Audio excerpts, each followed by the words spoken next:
Со обраќањето на ректорот Фадил Сулејмани пред бруцошите, граѓаните, како и пред представниците на албанскиот политички блок, на 15 февруари официјално беше означен почетокот на академската дејност на Универзитетот во Мала Речица. Дали од немање државнички капацитет, дали од немање искуство, дали од преголемата тензија која постоеше кај двете заедници. Значи, кај македонската заедница постоеше една еуфорија дека конечно ние, ето, после многу векови правиме држава и таа држава мора да биде по таа логика која повеќе и помалку ги исклучува другите. И втората логика е албанскиот дел кој мислеа дека конечно се распаѓа Република Македонија и зошто албанците не би исто створили своја заедничка држава. Значи, ние бевме тогаш помеѓу две колективни притисоци. Албанската етничка заедница го доживеа овој настан како историски, што значеше дека универзитетот веќе станува реалност, на која македонскиот државен врв ќе мора да смета. Предходно, на 8 јануари, беше спроведена акција за уривање на бараката, во која беше сместен Тетовскиот универзитет. Против Фадил Сулејмани беше покренато обвинение.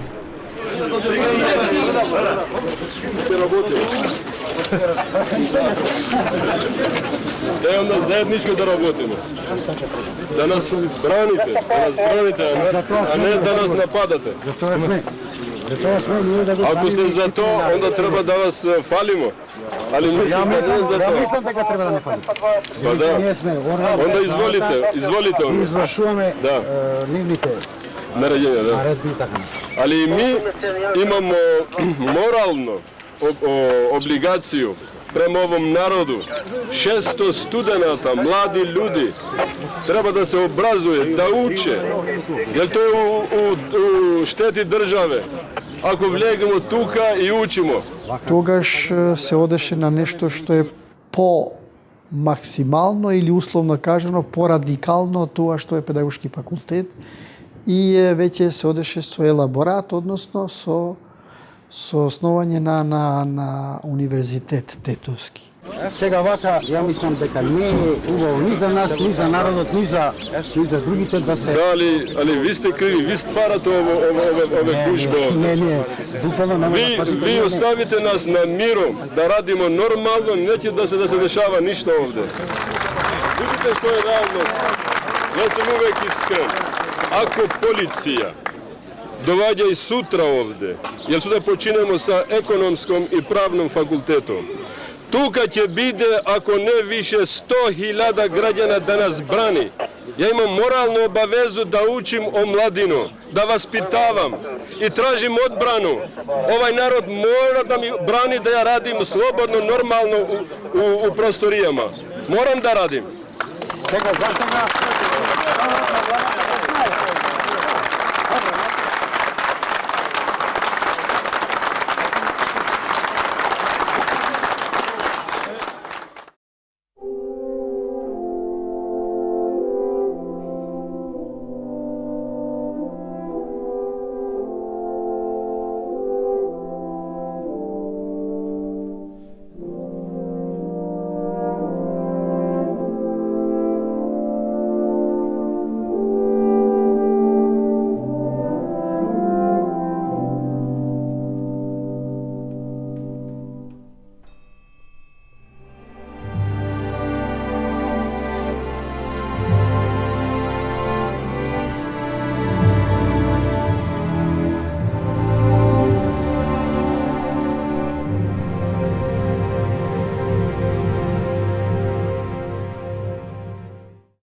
Македонија во тој ран период 90, можеби целата прва деценија, не беше свесна за барањето на албанците. Зборам Македонија како државен врв, како политичари, па можем да кажем и оние кои креираа македонската јавност, медиумите.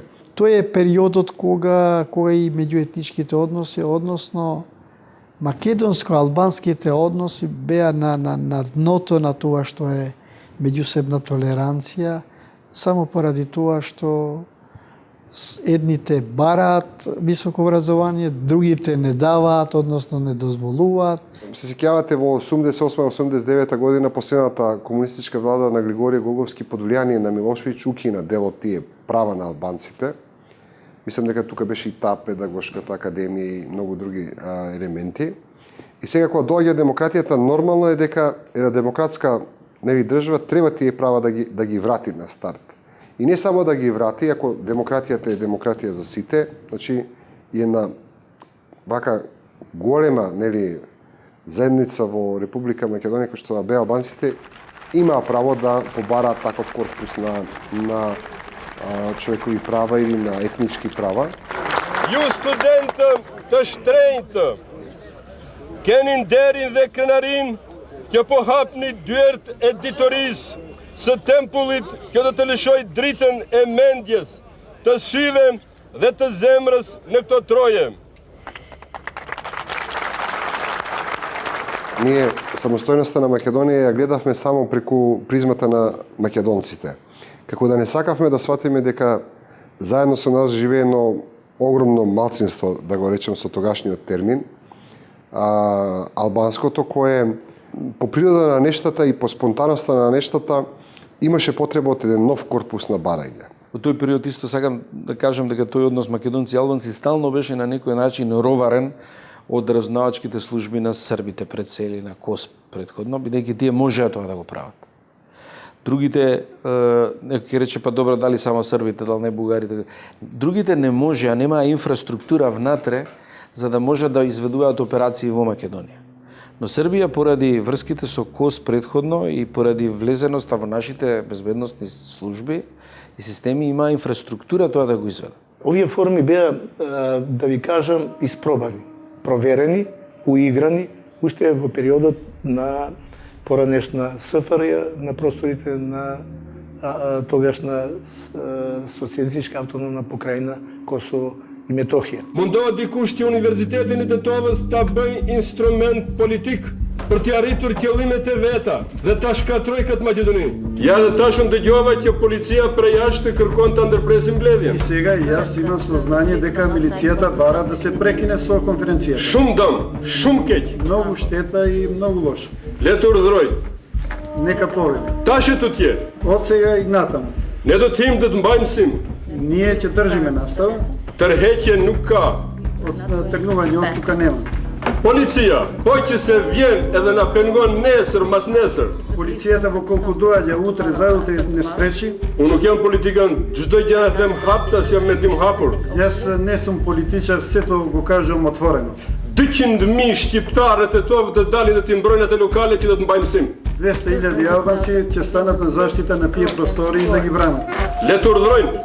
Нека поведат. I kanë pushkët, Имаат оружје, пушки, bomba kanë, бомби имаат. le të na vrasin të gjithë. Нека сите не убиваат.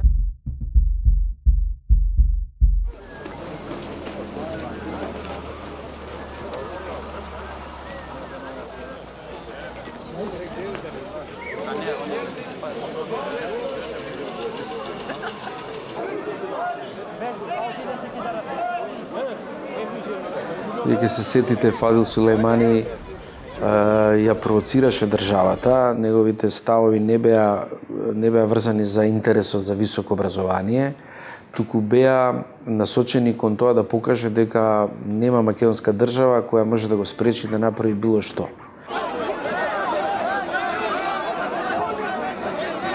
Ситуацијата ескалираше на 17 февруари со избувнувањето на судилите со полицијата во Мала Речица и Порој, при што загина еден граѓанин од албанската етничка заедница, а 20 лица беа повредени.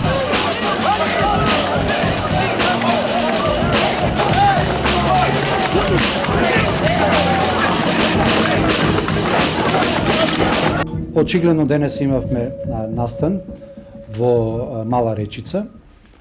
Точно во 14 часот дојде до на одреден начин изигрување, јас би рекол, на македонската полиција од страна на поголема група на граѓани од албанска националност.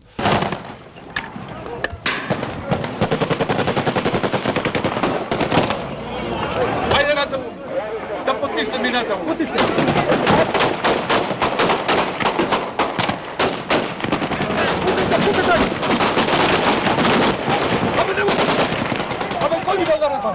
всушност сударите се одвиваа не околу етаблирање и создавање на универзитетот, што подоцна му стана на сите јасно, а и на странците, кои беа на почетокот збунети, туку заради узурпација на два државни објекта. Према тоа, полицијата тамо не беше да ја сруши бараката, туку да ја ослободи државната институција, тоа беше основна школа или градинка во Мала Речица, која беше узурпирана за приватни потреби на универзитетот. Нема полека, ние го очистивме, али сега што прави? Било кој министер за внатрешни работи би морал да интервенира кога на тој начин се узурпира државен имот и се покажува дека ред и поредок не постојат на еден дел од територија. Веројатно жртвата можда можеше да биде избегната, но ако ќе почне голема свадба, не знаете кој каде ќе се напие било што и многу жалам за тоа што се случи, тоа ни донесе штета. Да ве подсетам исто така дека кога истиот тој универзитет се префрли во приватни згради, никој не го чачкаше. Немаше тогаш полициска интервенција, немаше зашто да биде. Но во овој случај, ако ние не интервениравме, тогаш пораката ќе беше до сите граѓани на Македонија дека секој може што сака во секој момент да направи на државен имот. И дека практично ни држава, ни процедури за создавање на државен или приватен универзитет не постојат. Туку дека постои само сила на група луѓе кои се доволно безобразни да ја предизвикаат државата и да ги жртвуваат своите луѓе за тоа.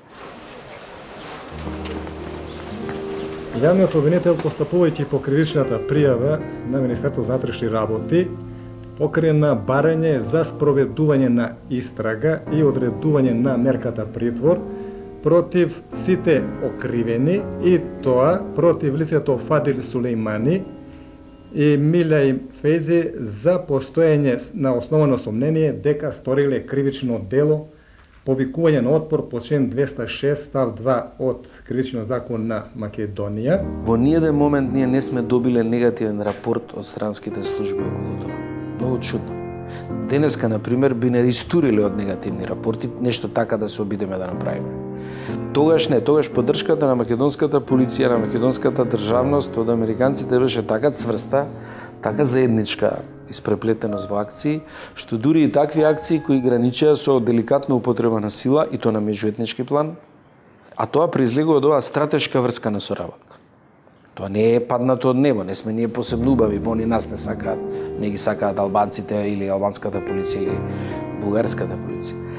Ние ќе се залагаме сите спорни прашања да ги разрешуваме низ институциите на системот и секое действување на било каква институција да биде во рамките на законите и нормативата во Република Македонија. И македонско-грчкото прашање продолжува. Помошникот државен секретар Ричард Холбрук на почетокот од годината престојува во Атина и Охрид, инсистирајќи на директни преговори на двете земји за билатералните односи и за спорот со името. Македонија прифаќа такви преговори, Грција ги одбива.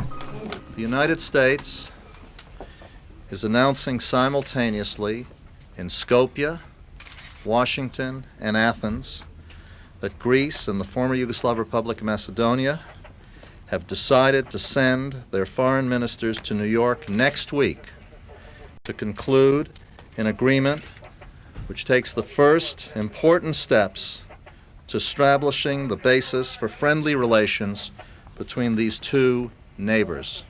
По неколку ургирања, кон крајот на март, грчкиот министер Каролос Папулјас потврдува дека билатералните разговори ќе започнат во април во Њу Јорк, а во јуни премиерот Папандреу изјавува дека до билатерална спогодба за нормализација на односите може да се смета веќе пред есента 1995 година. Во меѓувреме, Македонија развива широка надворешно политичка и дипломатска активност. Председателот Глигоров присуствува на Светската социјална конференција, која започнува на 10 март.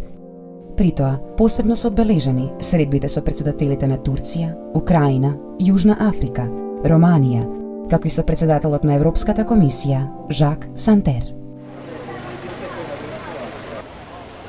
По повод деновите на Свети Кирил во Рим и Ватикан, на 24 и 25 мај, највисока македонска делегација остварува средби со италијанскиот председател Оскар Луиджи Скалфаро и со неговата светост, папата Јован Павле II. Претходно, со Ватикан се веќе воспоставени дипломатски односи.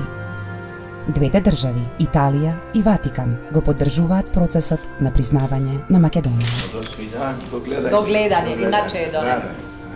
Веќе на 26 мај во Рим, Глигоров и Црвенковски се сретнуваат со посредниците Венс и Нимиц и разговараат за обнова на преговарачкиот процес. Дипломатската активност на Македонија во процесот на признавање на независноста продолжува. Во средината на април, во посета на Скопје, доаде германскиот министер за надворешни работи Клаус Кинкел. Се водат разговори за билатералните односи, но и за германската поддршка во спорот за името. Кон крајот на јуни, председателот Глигоров во Париз говори во собранието на Западноевропската унија, а се сретнува и со францускиот председател Жак Ширак. Македонија е третирана достојно како член на антифашистичката коалиција од Втората светска војна, чии земји го одбележуваат 50 годишниот јубилеј од крајот на војната и победата над фашизмот. Председателот Глигоров учествува на централните прослави и паради во Лондон, Париз и Москва. Оваа активност на Македонија во Грција предизвикува бран на незадоволство и нови обвинувања за наводен експанзионизам. Зајакнатата македонска надворешна политичка активност доведува до добри резултати. До есента 95-та година Републиката воспоставува дипломатски односи со речиси 60 држави и влегува во сите агенции од системот на Организацијата на Обединетите нации.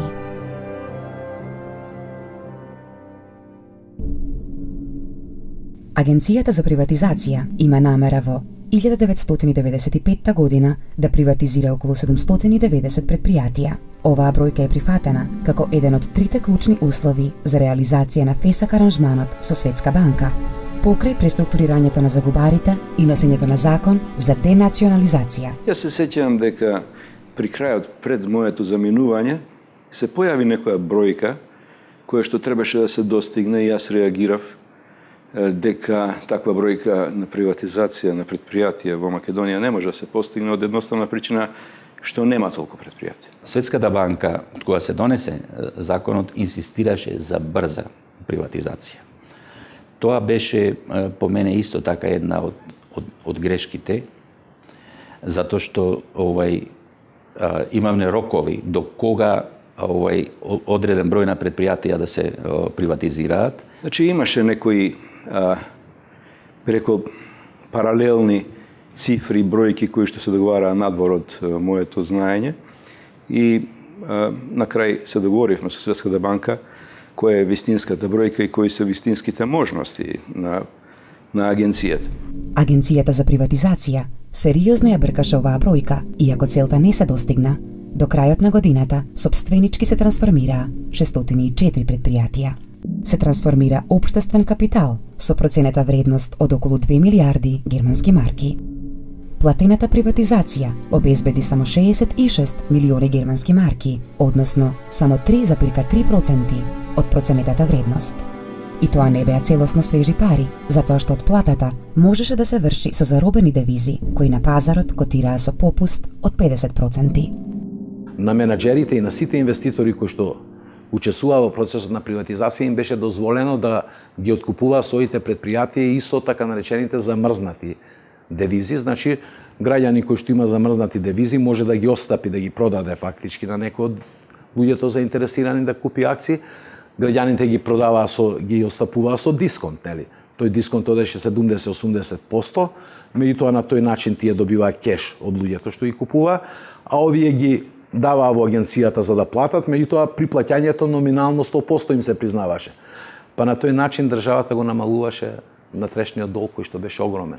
1,20 милиарди германски марки имавме замрзнати девизни штедни влогови кои што на граѓаните морате полека да им ги враќате, бидејќи кредибилитетот на банкарскиот систем не можете на друг начин да го повратите.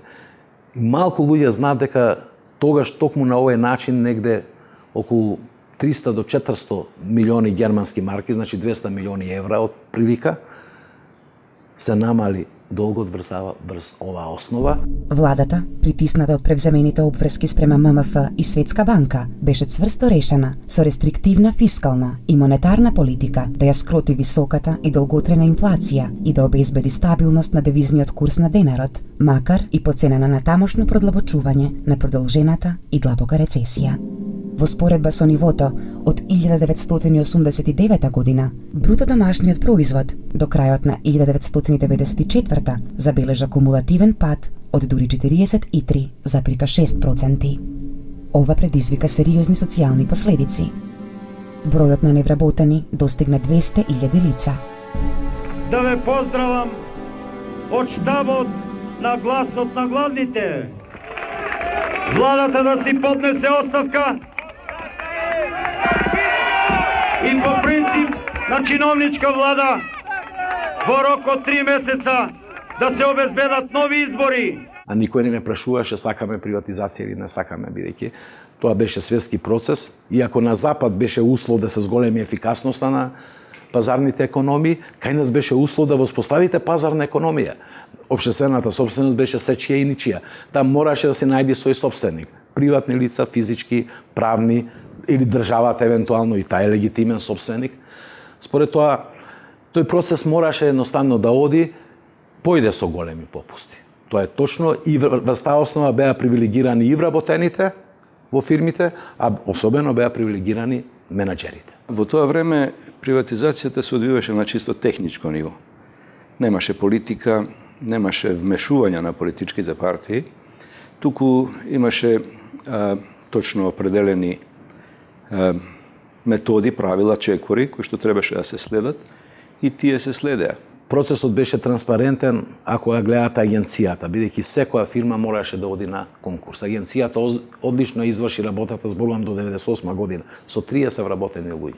Таа доби посебно признание од Светска банка, беше прогласена за центар на екселенс, значи на одличност. Македонските теоретичари во тоа време и оние кои што беа на власт немаа искуство, односно немаа можност да од некого земат готов рецепт кој што беше добар или лош.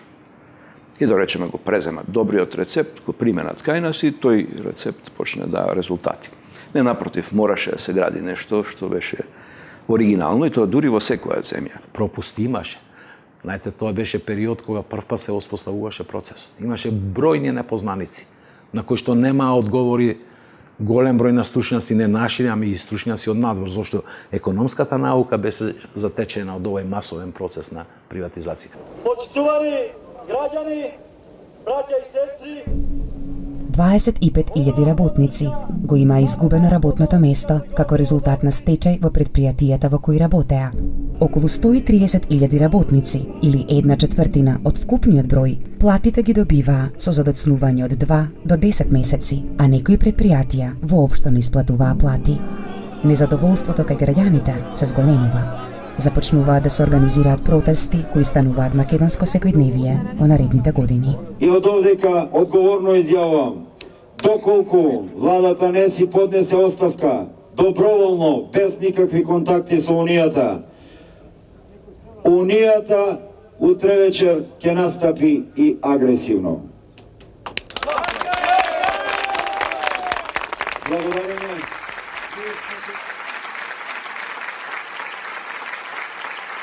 На 21 јуни во Скопје е одржан вториот конгрес на Социјалдемократскиот сојуз, на кој повторно за председател е избран Бранко Црвенковски.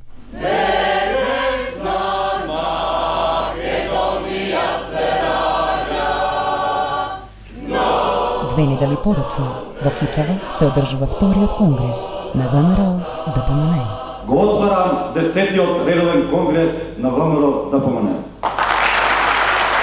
Апсолутно сметам дека тој е клучен, затоа што ние до 94-5 година едноставно бевме навистина строго идеолошка партија. Само идеологијата не интересираше, можеби таа и погрешно многу пати, меѓутоа тоа е она што го сметаме, нели?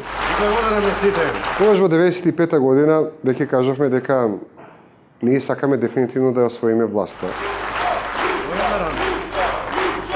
Премногу Ја гледавме политиката на чист начин, ја поврзувавме со нашите идеали, а го изгубивме чувството за политичка прагма. Она што е во основата на секоја политичка партија, а тоа е да биде на власт или да учествува во власта. Ја направивме тоа пригрупирање, ја направивме новата филозофија на партијата и сметам дека резултатите тој конгрес го донесе и резултатот од 98 година. Денеска можеме да зборуваме повторно за една силна, цврста, расширена партија како што беше на самиот почеток. ВМРО-ДПМН од тоа време беше партија која немаше ни еден медиум за себе, немаше ниту парламентарна присуство. Тоа беше една вонпарламентарна партија, меѓутоа со многу сила, со многу енергија. За председател повторно се избира Љупчо Ѓоргиевски. Предходно, во април, во Тетово, се регистрира ПДПА, Партијата за демократски просперитет на албанците. Подоцна пререгистрирана како ДПА на чело со Арбен Џафери. Ние, како ПДП, челниците тогашни, тука се разликувавме со група на членови од партијата кои мислеа дека вака институционално решавање на проблеми и оди многу бавно и понекогаш и воопшто не оди. Под пластот на тоа дека партијата за демократски просперитет наводно е структура продадена за власта и ги има занемарен интерес на граѓаните, се правеше друга партија која се покаже и понатаму, чија цел очигледно беше оно само власта. Почна ослабнувањето на ПДП како политичка партија, затоа што се појави првата фракција која премина во партија и после тоа веќе ПДП не ја имаше таа сила политичка за промени и за еден подинамичен од во решавање на проблемите низ институциите. Конечно, по долги преговори за надминување на разликите во ставовите на Грција и Македонија, во кои посебно се ангажираа министрите Папулјас и Црвенковски, преговарачите Захаракис и Тошевски, како и американскиот државен подсекретар Ричард Холбрук и посредниците на Обединетите нации Венс и Нимиц, кон крајот на август е понуден нацрт текст на привремената спогодба за уредување на односите меѓу двете земји. Треба да се има во предвид во кој период дојде до подпишувањето на времената спогодба. Тоа е периодот во кој што се подготвуваше разрешницата на војните во Хрватска и во Босна и Херцеговина. Неизбежно е во овој случај да се каже дека овој спор е спор на векот. Многу експерти и политичари со кои што контактиравме тврдеа дека никој не може да биде сигурен што ќе се случи на југот од поранешна Југославија по разрешницата на војните во Босна и во Хрватска и какви чекори евентуално српскиот претседател Милошевиќ може да преземе на тој план. Мицотакис јавно во еден интервју за германски лист рече дека му било предложено од страна на северниот сосед да ја поделат Македонија и така натаму. Сепак тој чин беше како едно задоснување на целата таа македонска државна политика која од првиот период од раните 90-те години многу доцнеше со целиот тој процес на самостојна Македонија. Преговорите мора, по моје мислење, да течат бавно, да почне да делува оно што е најбитно. Трезнењето во сета оваа ситуација, соочувањето со реалност. Главно прашање беше дали соседите ќе сватат, сите заедно, дека Македонија е реалност како независна и суверена држава. Предлогот за подпишување на времена спогодба беше дадена од медијаторот на Обединетите нации Сайрус Венс уште во јануари 1994 година. Значи, за спогодбата се преговараше интензивно скоро 2 години. Дури се изврши и огромен притисок врз грчка страна за да дојде до подпишувањето на времената спогодба. Тоа за мене значи дека тие исто така беа многу свесни за тоа дека Република Македонија не смее да ја дочека разрешницата на војните во Босна и Херцеговина и во Хрватска без да се деблокира процесот за незиното меѓународно признавање и без да биде веќе стабилно и сериозно етаблирана во меѓународната заедница во системите за колективна безбедност.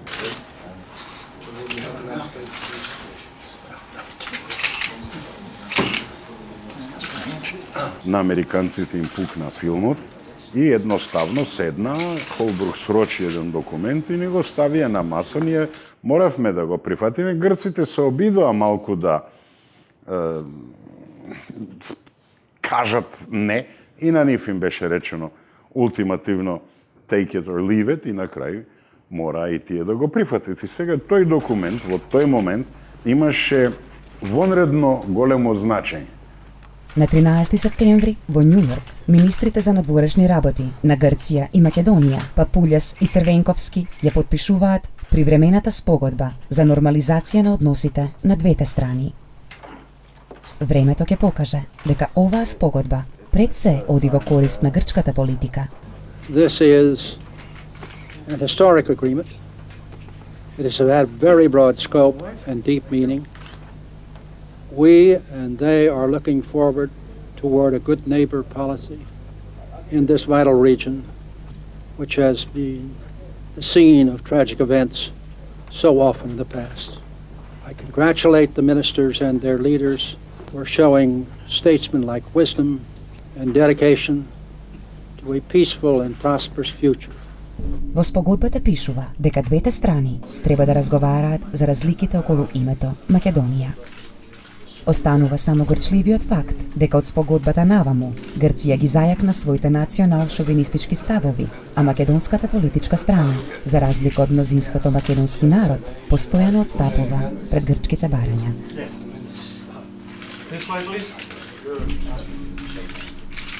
По моje мислење, решавањето на овој спор и отварањето врати за пријателски односи и соработка со Грција е можеби клучниот или пресвртниот факт кој дефинитивно после договорот со Југославија за меѓусебно гарантирање на границите Македонија ќе конституира во рамките на Балканот како признаена независна држава, а во рамките на Европа и светот и се отворат вратите да влезе во сите можни асоциации. Во текстот на спогодбата не се споменуваат имињата на државите, туку само првата и втората страна.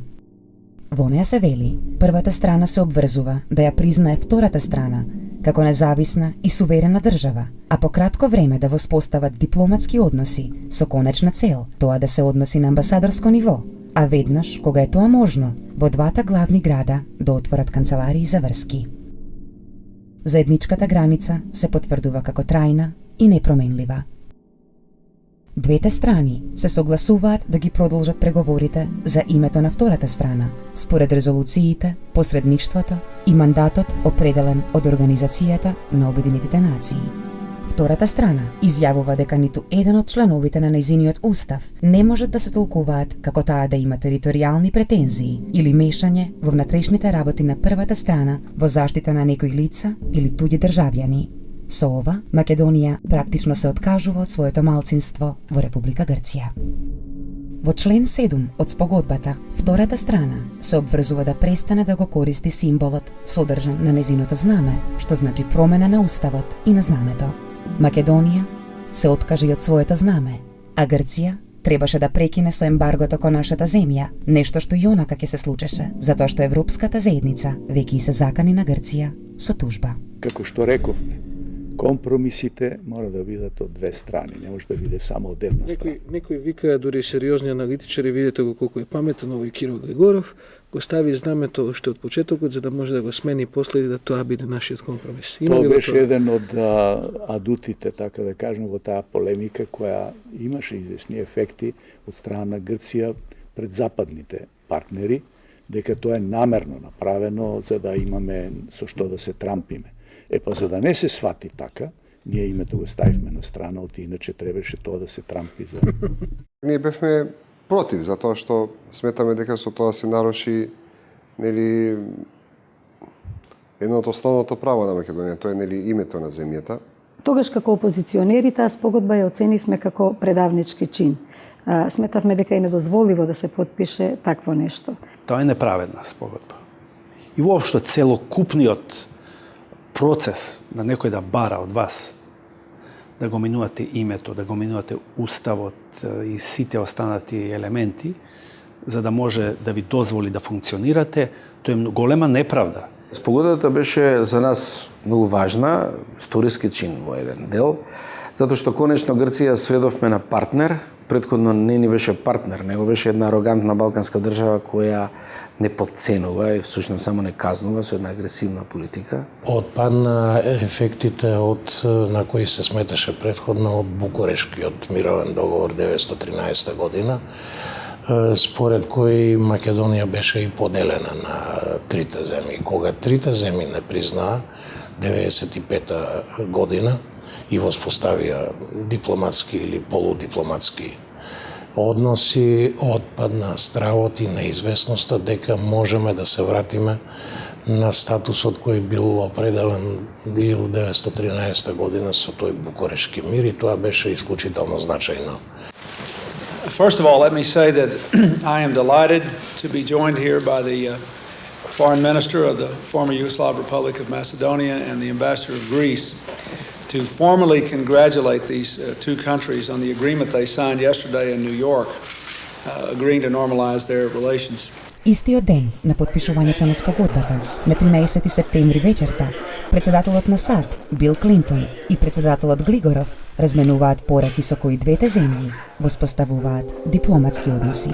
And for these two countries to work out their long-standing differences and look forward to relationships of permanent peace and commerce and accord with one another is an enormous step forward in our attempts to find a comprehensive peace in the Balkans.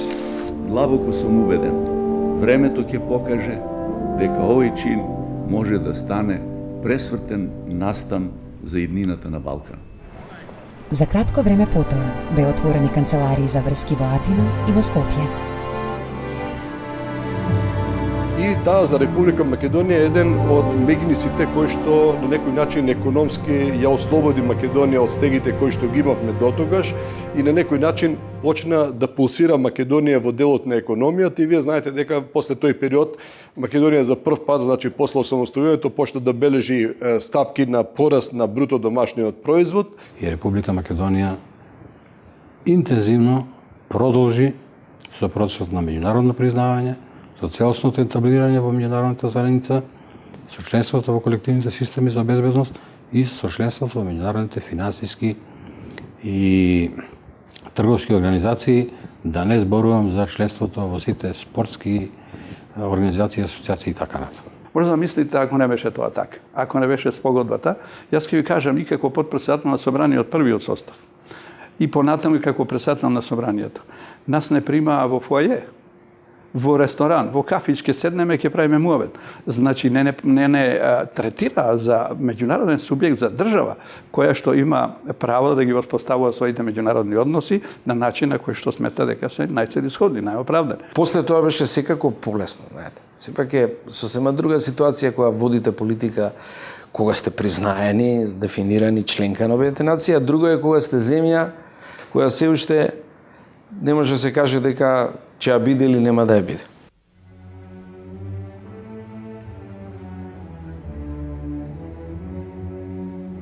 На 27 септември 1995 година Македонија под референтното име од Обединетите нации е примена за полноправна членка на Советот на Европа, како што свечено ќе се потврди во почетокот на ноември.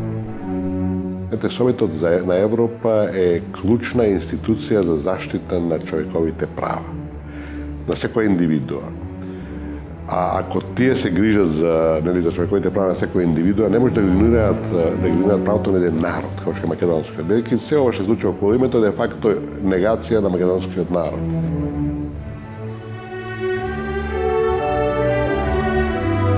Во тој период јас бев на служба во Лондон, во контакти чести со Форен офисот на Министерство на външни работи. Јас инсистирав да се води сметка дека не може Советот на Европа да игнорира името на држава со тоа посветен народ.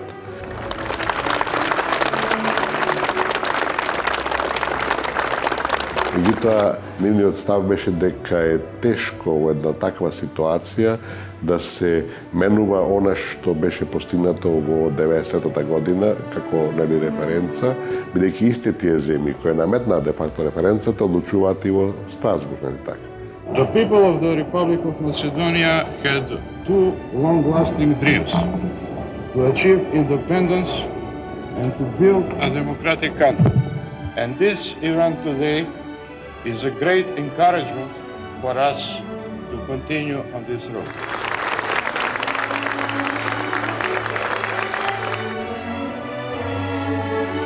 Токму во овие денови на интензивирање на македонската дипломатска активност во Скопје се случи нешто сосема неочекувано.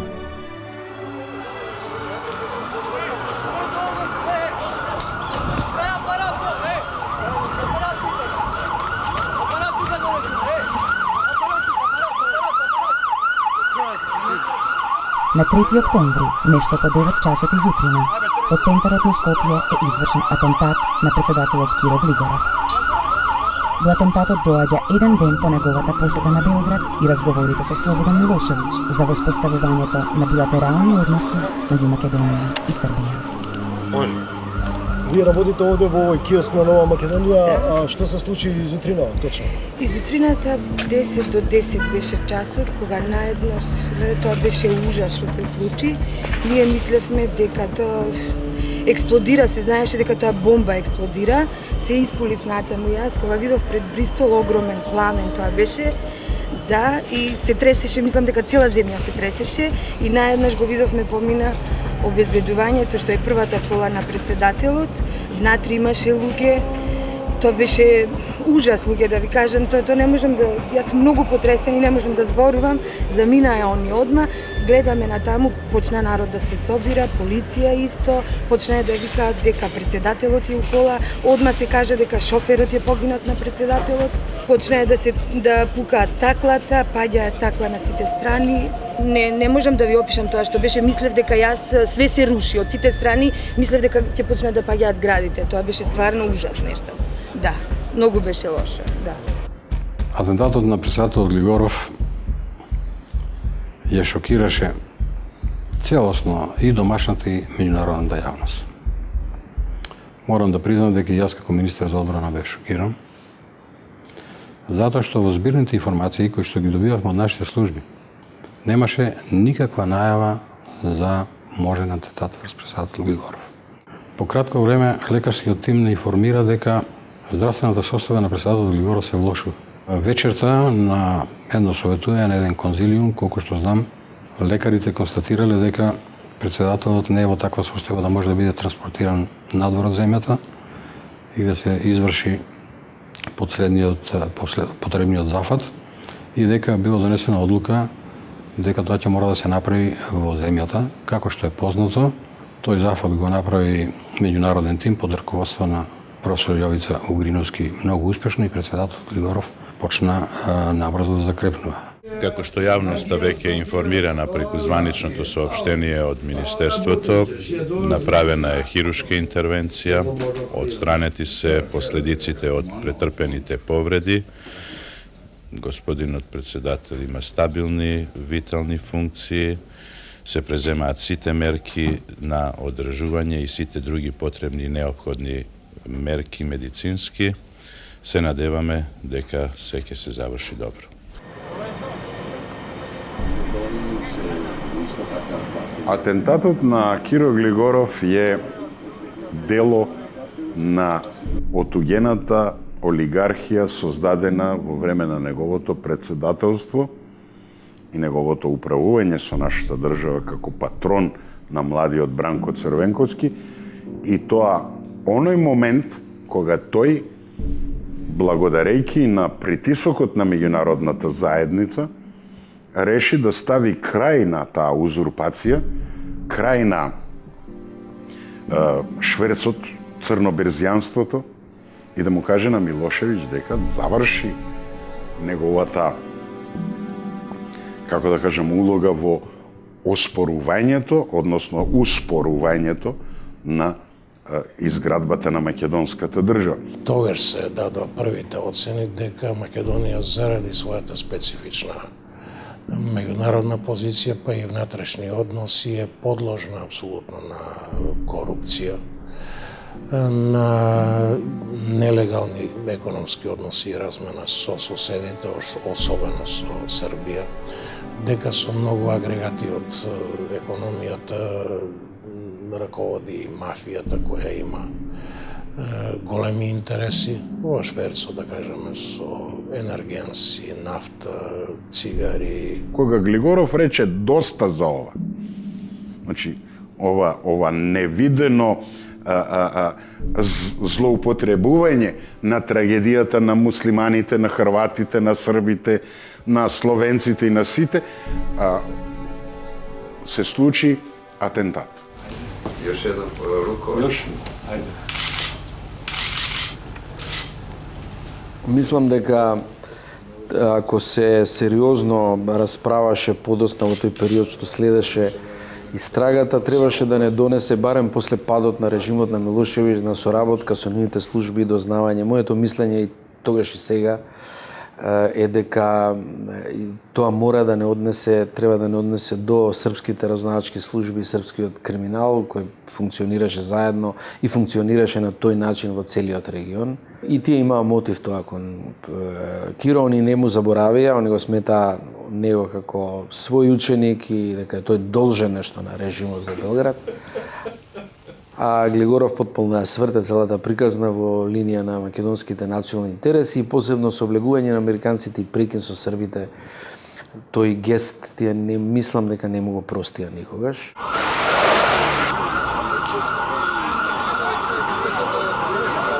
Целта не беше ниту во еден момент Киро Глигоров да биде убиен. Тој беше тешко ранет заради погрешна проценка на металот во автомобилот кај што беше ставен експлозивот. Меѓутоа сум разговарал и истражува.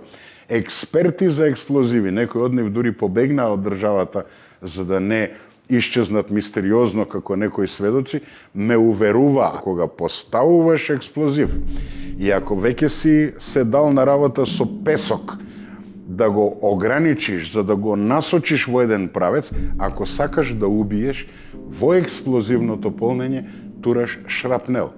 Шрафови, клинци, лагери, се што лета и што може да се распрсне наоколу. Во експлозијата на Амито, во атентатот врз председателот Глигоров, немаше шрапнел. Тој и неговиот возач настрадуваат заради тоа што железот, лимот, плехот на Амито, стар модел, кородиран, се распарчува и парче го погодува председателот и го убива неговиот возач, а не експлозивни шрапнели. Зашто го велам ова? Заради тоа што ако ти навистина сакаш преку атентат, како што се тврдеше дека е тогаш некое терористичко движење, да го искористиш теророт во политички сврхи, тогаш ти не само што ќе губиеш председателот, бидејќи поставаш експлозив, туку уште 50 на други луѓе, бидејќи шрапнелот ќе се разлета на сите страни. Ние имавме возачот настрадан од железо, парче железо го повреди председателот и еден минувач изгоре. Значи, на него немаше перфорации на телото од парчиња проектили, туку изгоре. Според тоа, атентатот врз Киро Глигоров беше да го исплаши, во што успеа, да престане да бара расчистување со октоподот, да не бара повторување на изборите, односно предвремени избори, веќе тој парламент со една партија не функционираше, ме разбирате, да престане председателот Глигоров да биде совеста, фала Богу му дојде умот, па во тоа време тој навистина беше совест на оваа држава и да бара да се воведе Македонија во некакви си регуларни демократски односи. Истрагата во врска со атентатот на председателот на Републиката, господинот Киро Глигоров, беше водена од почетокот и организирана практично во два нивоа. Првото ниво е криминолошко оперативна експертиза, така да ја наречеме, а тоа значи практично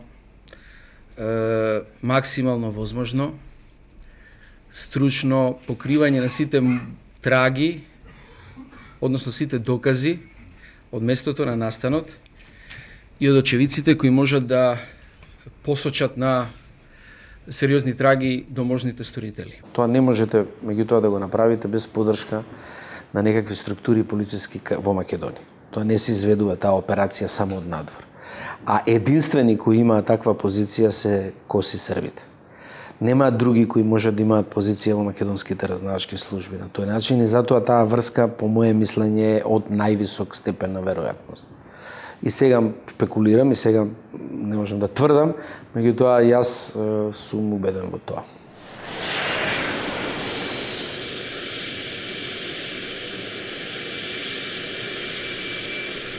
Ние во тој момент апсолутно не знаеме кој стои, како што не знаеме и денеска, за атентатот на председателот Глигоров. Какви димензии има тој чин и дали ќе дојде до нови акции за дестабилизација на Република Македонија. Главната преокупација на која што работе во тој период беше да го убедам началникот на стружениот генерал штаб на Соединетите Американски држави, генерал Шаликашвили, да не ја откажува посетата на Република Македонија, која што беше закажана за 10 дена, значи 13 октомври 1995 година. Го убеди во тоа, дојде во Македонија, го посети председателот Глигоров и после тоа ја даде првата изјава која што делуваше многу смирувачки на загриженоста и вознемиреноста оправдана на сите граѓани на Република Македонија. Сакам да кажам дека туку што ја завршив многу кратката посета на господја Глигорова, при што имав можност да и го врачам писмото од председателот Клинтон до председателот Глигоров, во која се изразуваат топлите желби на председателот Клинтон за брзо закрепнување на вашиот председател.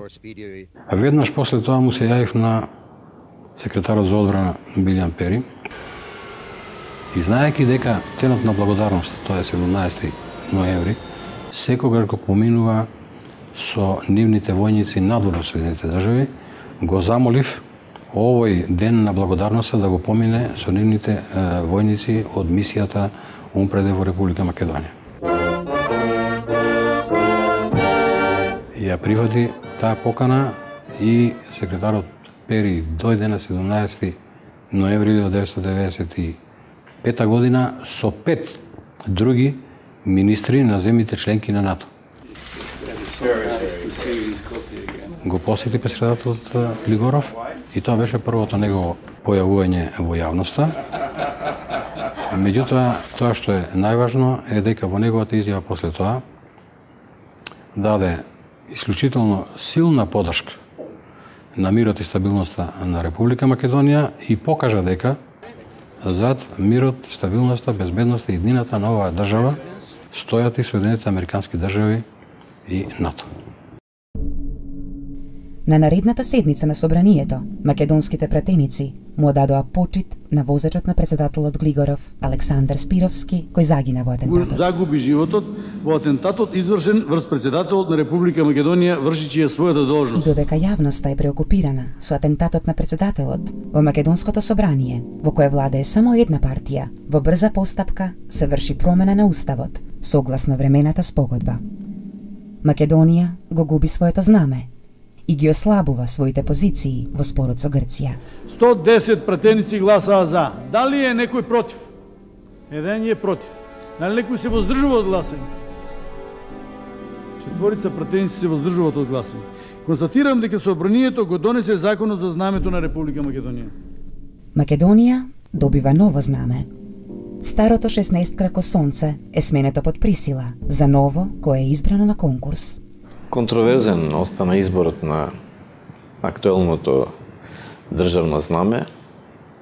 Ниту беше објавен авторот, ниту некој побара заштита на авторски права, ниту зошто наместо 16 апликацијата со 8 зраци. Има некои компарации, некои показатели кои наведуваат на нечии интереси за етногенезата на државноста и на македонците. Меѓутоа, резервацијата која што ја направивме при изборот на државното знаме на македонската држава, 16-зрачното златно жолто сонце на црвена основа. Најверојатно го остави изборот наместо 16 на 8, па затоа и апликацијата на сонцето има наместо 16 8 зраци. 16 биле зраци символот на империјата, а 8 на династијата која владеела со Македонија.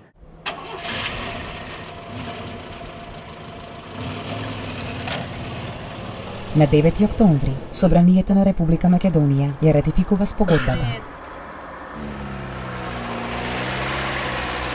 На 15 октомври, Грција го укинува ембаргото кон Македонија. Имавме ние проблеми со атрибутите на државата, пасошите, патувањата, но и тоа се регулираше на еден комичен, типично балкански начин. Патувавме наместо со документи на држава, чии што сме граѓани, ние патувавме во Грција со ливчиња хартија, на кој удираа печати, па после ни лепеа визи. И сега оттаму кој ќе тргнете надолу, се друго функционира. Размената на стоки, размената на пари, размената на луѓе со сите овие засечки е сепак голема.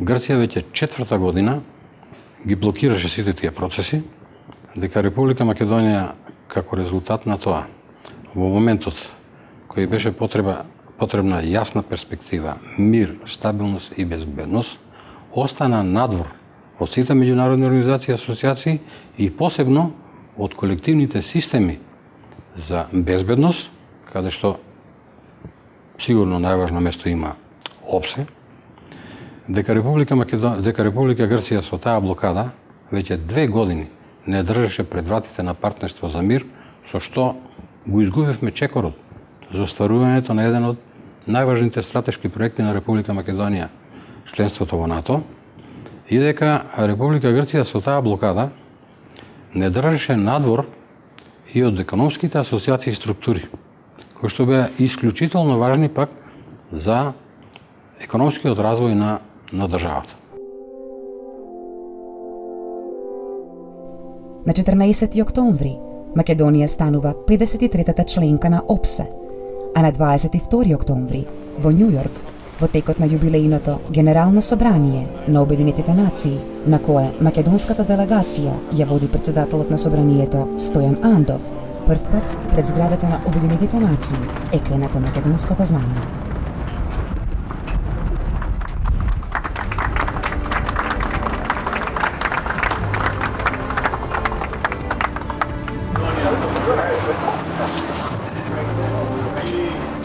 Здраво од сите граѓани на Република Македонија.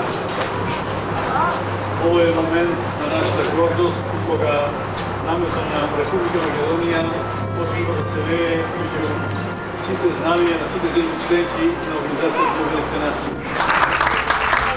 The Assembly will now hear an address by His Excellency Mr. Stojan Andov, Acting President of the former Yugoslav Republic of Macedonia. Во оваа прилика сакам во името на граѓаните на Република Македонија да изразам искрена благодарност за поддршката и симпатиите што представниците на Организацијата на Обединетите нации и бројните државници и ја изразуваат на Република Македонија во овие чувствителни моменти. Република Македонија и денес е подготвена за целосно и активно учество и придонес во работата на Организацијата на Обединетите нации.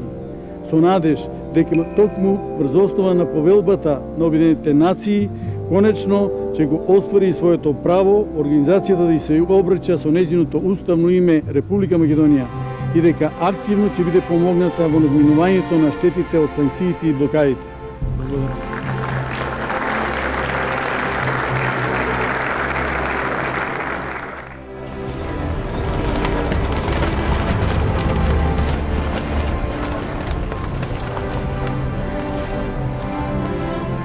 Едно петочно попладне при крајот на октомври 1995 година, значи некои 40 на дена после подпишувањето на временската спогодба, додека се уште бев во Министерството за одбрана, ми се јави по телефон токму амбасадорот Кантер. И со неколку збора ми кажа дека постојаниот совет на амбасадори во НАТО е овластен да носи одлуки меѓу два самити. Ако вие, господине министре, до понеделник на маса ми ги доставите апликационите документи за членство во партнерството за мир, на првата наредна седница постојаниот совет ја донесе таа одлука. Јас нормално се израдував и без размислување му ветив, господине амбасадоре, вие до понеделник за некој одредено време ќе ги имате двата акти апликациони на вашата маса. После тоа, кога го собрав потесниот кабинет, разбрав дека Министерството за одбрана не ги подготвило тие акти, заради тоа што сметало дека не е дојдено време од кога Грција, уште во февруари 1994 година, значи скоро 2 години пред тоа, апсолутно ја блокираше нашето барање за членство во иницијативата Партнерство за мир. Во тој момент во глава им дојде да пробам да воспоставам контакт со амбасадорите на земјите членки на Партнерството за мир. Успеав да најдам само словенечката амбасадорка Јожица Пухар, која што за среќа во амбасадата ги имала копии од нивните апликациони документи и копии од романските апликациони документи кои што словенците ги користеле како јурник. Ми ги испрати веднаш документите, се затворивме потесниот кабинет 2 дена и 2 ноќи и успеавме до неделата вечер да ги подготвиме двата акти, да ги дадеме на подпис на председателот, на премиерот и да ги испратиме во седиштето на НАТО на рака на амбасадор Хантер. На 15 ноември 1995 во Брисел, Македонија официјално станува 27-та членка на мировната мрежа на НАТО, Партнерство за мир. The North Atlantic Council had the privilege to meet Prime Minister Cervenkovski and his delegation for the signing of the Partnership for Peace document, which makes former Yugoslav Republic of Macedonia the 27th partner in this very successful program. Нашето приклучување кон програмата Партнерство за мир е всушност еден дел од путниот курс на нашата држава што го зацртавме пред неколку години, а тоа е пат кон европските интеграции и колективните системи за безбедност. Еве како, кога ќе ти се отворат вратите, кога ќе имаш добра меѓународна соработка, кога ќе ја придобиеш меѓународната заедница и посебно членките на НАТО за поддршка на твојата исправна мисија и цел, може да се стане преку ноќ без одење на самити, член на најважната иницијатива, прва иницијатива која што го отвараше патот за проширување на НАТО и за нашето членство во НАТО. Веднаш потоа, секретарот на одбрана на САД, Вилијам Пери, го посетува повтор пат Скопје и заедно со министрите за одбрана на нордиските земји ги инспектира трупите на Умпредеб, кои од есента се поделени од Умпрофор и имаат посебна наблюдувачка мисија во Македонија. Ние барањето за испраќање на мировна мисија на Обединетите нации го поднесовме уште во 1992 година, кога не бевме членка на Обединетите нации. Значи, Република Македонија се најде во состојба кога е независна и суверена држава, но нема дефинирано и меѓународно признати граници, нема маркирани граници одбележени и едноставно нема воспоставен граничен режим кој што гарантира на некој начин да се одредени безбедносни појави не се пренесуваат кај нас. Сите ние во тоа време, ако нешто стравувавме од Милошевиќ да не ја сврти Југословенската армија против Република Македонија. Тука да не забораваме дека целото оружје што Македонија претходно го купуваше во рамките на Југословенската армија беше однесено.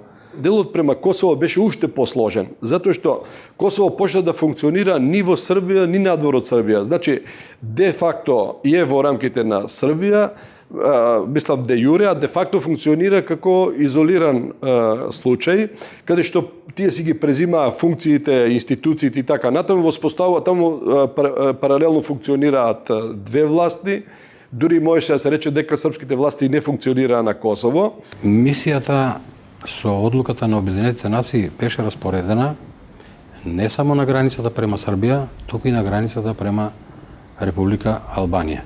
Во неа учествуваа мировници од нордиските земји И командант на мисијата секој век беше генерал од 4 нордиски земји кои што имаат апсолутно најголемо искуство во светот со мировни мисии и уживаат голем углед за начинот на кој што успешно работат на задачите на тие мисии. Така што и улогата на меѓународната заедница со мисијата UNPREDEP, сметам дека тоа беше јасен сигнал да се заштити Македонија од таа беше, како да кажем, повеќе символична, меѓутоа беше јасна порака до Милошевиќ дека овде има граница.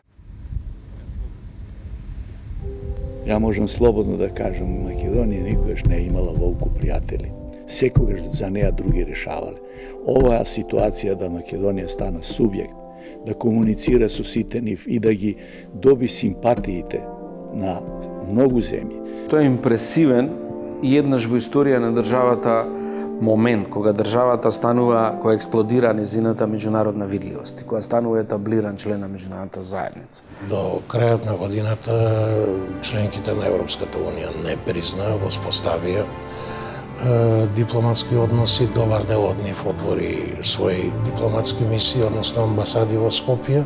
26 земји ја признаа Македонија како Република Македонија. 26 земји.